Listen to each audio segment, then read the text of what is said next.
Vincent Malloy is 7 years old. He's always polite and does what he's told. For a boy his age, he's considerate and nice. But he wants to be just like Vincent Price.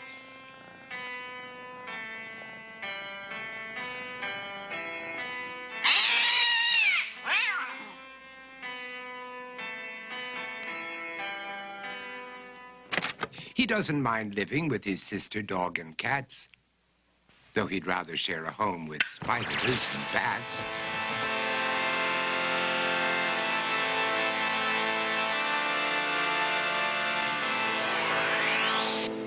There he could reflect on the horrors he's invented and wander dark hallways alone and tormented.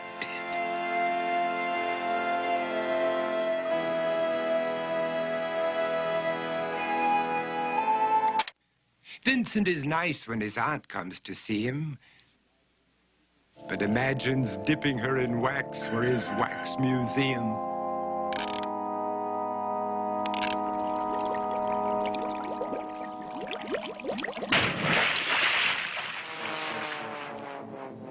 He likes to experiment on his dog, Abercrombie, in the hopes of creating a horrible zombie. So he and his horrible zombie dog could go searching for victims in the London fog. His thoughts, though, aren't only of ghoulish crime. He likes to paint and read to pass some of the time. While other kids read books like Go, Jane, Go, Vincent's favorite author is Edgar Allan Poe. One night, while reading a gruesome tale, he read a passage that made him turn pale. Such horrible news he could not survive, for his beautiful wife had been buried alive.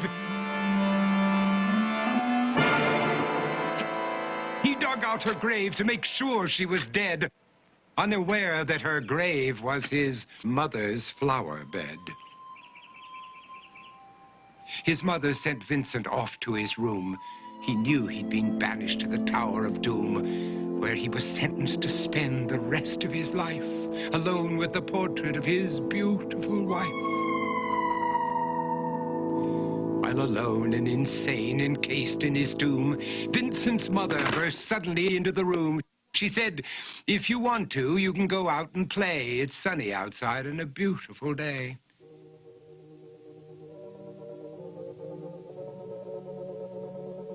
Vincent tried to talk, but he just couldn't speak. The years of isolation had made him quite weak.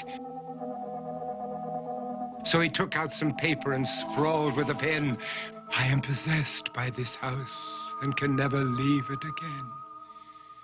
His mother said, "You're not possessed and you're not almost dead. These games that you play are all in your head. You're not Vincent Price, you're Vincent Malloy. You're not tormented or insane, you're just a young boy. You're 7 years old and you are my son. I want you to get outside and have some real fun." Her anger now spent, she walked out through the hall. And while Vincent backed slowly against the wall, the room started to sway, to shiver and creak. His horrid insanity had reached its peak. He saw Abercrombie, his zombie slave, and heard his wife call from beyond the grave. She spoke from her coffin and made ghoulish demands, while through cracking walls reached skeleton hands. Every horror in his life that had crept through his dreams swept his mad laughter to terrified screams. To escape the madness, he reached for the door, but fell limp and lifeless down on the floor. His voice was soft and very slow as he quoted The Raven from Edgar Allan Poe.